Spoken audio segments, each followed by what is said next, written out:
जो ये हमारे मजदूर भाई हैं, उनके परिवार जिस तरह से परेशान होके जा रहे हैं, अचानक जो उनको पर आफत पड़ी है, उससे पूरा गांधी परिवार ही बहुत दुखी है।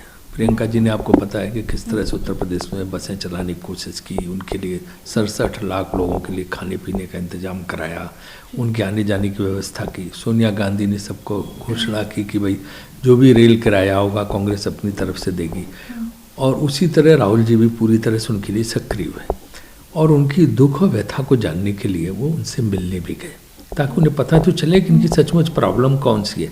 तो एक परिवार जो झांसी जा रहा था पैदल पैदल, उससे वो मिले और उनकी दुख व्यथा सुनी, ताकि उन्हें अंदाज़ा लगे कि ये जो मजदूर जा रहे हैं इनकी क्या समस्या है। और यही उन्होंने अपने यूट्यूब पे चैनल पर डाल के जनता से उसकी साझा किया।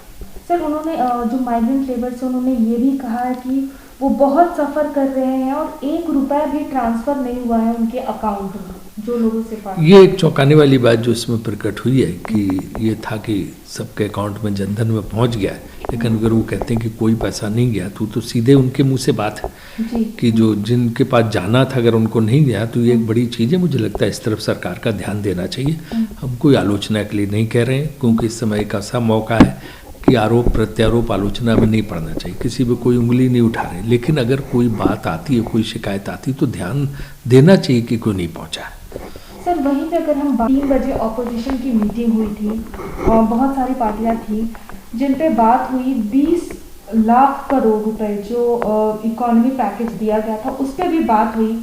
कैसे देखते हैं? सोनिया गांधी ने ये कहा कि ये जो पैकेज था एक क्रूअल जोक था। कैसे देखिए, ये एक प्रयास था कि जब ये कोरोना का संकट चल रहा है और उसके साथ साथ अर्थव्यवस्था पहले से ही काफ़ी बुरी स्थिति में थी, इससे तो बिल्कुल ही डामाडोल हो गई।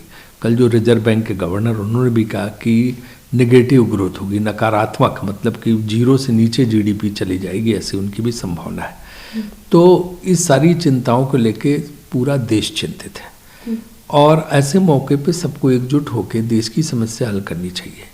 इसी भावना के साथ सोनिया जी ने सारे विपक्षी दलों के लोगों को इकट्ठा करके एक बातचीत की कि भाई लोगों की समस्याओं का हम कैसे निवारण करें, आम आदमी की समस्याओं का हल कैसे निकालें, गरीब किसान मजदूर की समस्या का हल कैसे निकालें। उस संदर्भ में उन्होंने कहा कि जो ये पैकेज बता रहे हैं कि दिया है, इसका कहीं कोई नीचे असर नहीं है, ना लोगों को कुछ सचमुच मिल रहा है। तो इसलिए उन्होंने वो बात वहाँ पर रखी।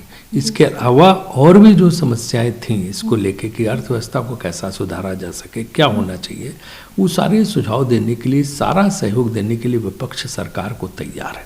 मैंने फिर कहा, इसमें कोई आलोचना की बात नहीं, किसी व्यक्ति का नाम लेके किसी को लेके आलोचना नहीं कर रहे, लेकिन जब विपक्ष पूरा सहयोग देने को तैयार है तो मुझे लगता है सरकार को उसका सहयोग लेना चाहिए।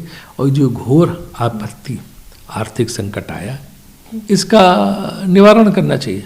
जी, अगर सर जिस तरीके से आपने बात की, जिस तरह से लखनऊ यूपी की बात करें, जिस तरीके बसेस में जो पॉलिटिक्स चलती रही, उसके ऊपर क्या कहेंगे सर? बसों वाले में कोई पॉलिटिक्स नहीं थी। चुनाव हो रहे थे क्या कल यूपी में, या वोट पड़ने जा रहे थे? अगर पॉलिटिक्स थी, पॉलिटिक्स तो तब होती जब चुनाव हो रहे हैं। अभी तो कोई चुनाव है नहीं यूपी में।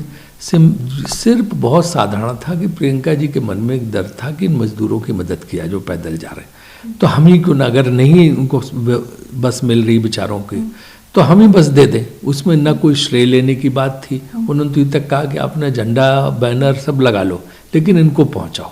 वो एक शुद्ध विशुद्ध रूप से मन से किया हुआ प्रयास था उनकी मदद का, मजदूरों की मदद का। उसमें ना कोई राजनीति थी, ना वोट लेने थे।